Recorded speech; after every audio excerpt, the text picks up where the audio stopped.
Hi guys and welcome back to my channel. Today I filmed this eye makeup look. It was just so highly requested. I had worn this to an event that I had gone to during the week, and basically I had posted on Instagram and everyone was like, you need to film that makeup look, you need to show us how to do it, show us how to create it, what you did. Love it. So basically I'm gonna show you a couple of techniques that I use, but I haven't actually shown you on the channel yet, and I'm really excited for you guys to see it. So without further ado, if you would like to see this and how I created this look, then please keep on watching.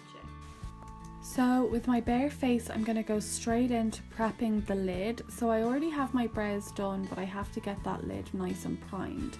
So to carve out my brows, I'm going to use Select Cover Up by MAC, which is definitely no surprise to any of you. And I'm just going to fly through this because you've seen it in every tutorial. So basically I'm just depositing most of the product underneath the brow and then slowly working up into it, making sure to pat the product down, and this will turn it matte. So it's as simple as that.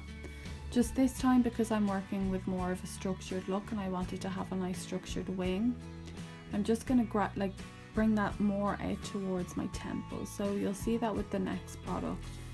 I'm not setting my lid this time with MAC Select Cover Up. I'm using a new product, and that is the Urban Decay Primer Potion in Eden. So what I'm going to do is I'm completely going to coat my lid in this, and I'm going to, again, like you can see, I've winged it out a little bit more. Basically I'm overshooting because once I clean up, it means that I have more than enough to kind of cut into that, no matter how much I want to cut in or less, or if I want more. So basically it just means that I've set myself up. So I'm going to go in with this Ultimate Mattes palette, and or Ultimate Bright sorry, and this is from NYX. I'm just going to use this yellow shade, and this is in a BB03 brush, I think, from Buff and Blend. So like always, I'm just going to start laying down the product first. I'm not really worried too much about the blend. I'm slowly just building that up so I get the pigmentation that I want. So as you can see, I'm just kind of laying it down, and then I'm just kind of doing slight, I'm hardly touching the skin here, and it's just really light buffing motions, and I keep building up that product. So what I keep doing is I go away and I pick up a little bit more product and I lay that down. So I'm not really focused on the blend at the moment.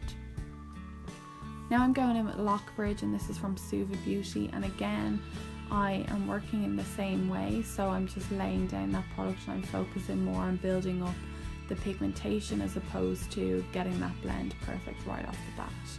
So I'm using the BB08 here from Buff and Blend, and like I said, I'm just working from the center, working out towards the wing of the brow and then in towards the inner corner, and I'm building up that pigment until I'm completely happy with it, and then I'm going to go in with the blend.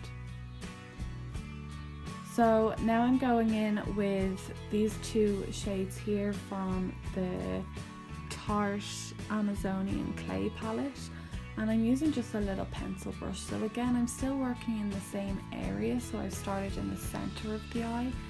Then I'm going to work out towards the tail of the brow, winging that eyeshadow shape out. So with this colour, I'm kind of more mapping out the shape that I wanted to have, as opposed to working with just a normal blend like I did with the first two colours. So this one's going to be a little bit more structured, and as you can see, it's very harsh along the edges, but we're not going to worry about that now. We're going to worry about that later. We're just trying to build up that pigment. Because this shadow is so highly pigmented and it's just pressed a little bit differently, I'm kind of packing this on because it's really softly pressed, these shadows, and I just really want to make sure that the pigmentation is there. So as always, you want to go back in with your previous colours. So I call these my staircase steps. So once you lay down a product, you're always going to go back in with your previous one, and so on and so forth. So basically this just means that you're going to see every single stage, and that none of your stages are lost, because you don't want to lose any of the stages, otherwise they're going to be completely pointless to you when you go and finish your makeup and you're like, oh, I laid down all these colours but they're not there. If you want a more in-detailed version of how I do this cut crease, you can have a look at some of my previous videos where I go really in detail with it. But basically I make my first mark by looking up to the ceiling, and then I connect my second mark from hugging the ball of the eye in the inner corner and then hugging the outer corner of the eye, and I both connect those two up to my first point that I had made in the first place. So what I'm using is MAC Select Cover Up to do this. You can use various different things. You can use Tarte Shape Tape, you can use the primer potion that I had used, Inglot Under Eye Concealer. It's kind of completely up to you, but these are just what I kind of find work best for me. So I'm going in with that dark shade again from the Tarte Pro palette, and again, like I said previously, because it's just pressed a little bit differently, I want to make sure that I really pack those products on. So that's what I'm doing here, and I'm just trying to build up the pigmentation. So then I'm going in with my Danessa Myricks pigment here. This is the highlighter in Angel Wings, but I think it makes a beautiful eyeshadow. So what I'm doing is I'm going back in with my Charles Fox brush, and I'm basically pressing that on to the lid, and this has got no glue on it or anything, so I'm basically using the concealer that I had laid down as my glue, and I'm just kind of graduating this over on top of like what I had laid down previously. So going in with my liner, the liner that I'm using is Flormar, and this is their gel liner. I really like this because I think it blends beautifully as well, and you'll see what I mean in a little while later, that I blend, and instead of using like a black eyeshadow, I would blend my gel liners into the rest of my shadows, and that can be a little bit tricky, but I find that the Flormar is definitely the easiest product that I have found anyway to do this.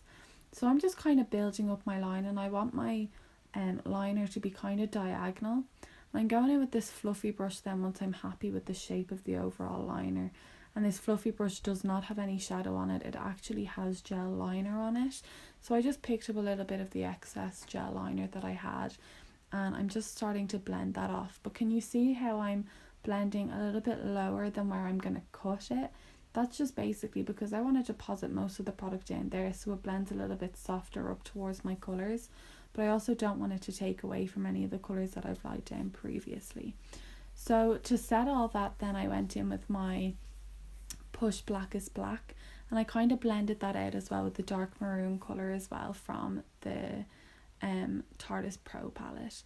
So with my cotton pad then I just folded that in half with saturated in micellar water, and basically that's what I'm using to cut out. So you don't need any tapes or anything, they're not good for you, and they're really bad for your skin. They're full of chemicals, and they're also stretching the skin a lot more than this would.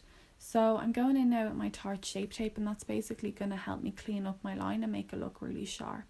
I'm also going to bring that down underneath the eye, and I'm going to tap that all underneath the eye, and that's basically going to work this product into the eye. So with your liquid products, you always want to tap, and then as you can see, I'm kind of swiping the edges because I don't want them to be too harsh for when I put my foundation on. So for the bottom lash line, I'm just literally using the two darkest shades of that maroon colour, and that's it. All I have to do then is put my mascara on, do my foundation, and I'm done. So guys, that's the finished look then. If you enjoyed this video, please don't forget to like, comment and share with your friends. If you're not yet subscribed, please do subscribe because it would be a huge help to me. So just hit the subscribe button and follow me on all my other social media. So if you would like to see any videos from me again, make sure that you also press the bell button wherever that is on the screen, and that should notify you every time I have an upload. So thank you guys again for watching. I really hope that you learned something cool today, and I'll see you in my next one. Bye!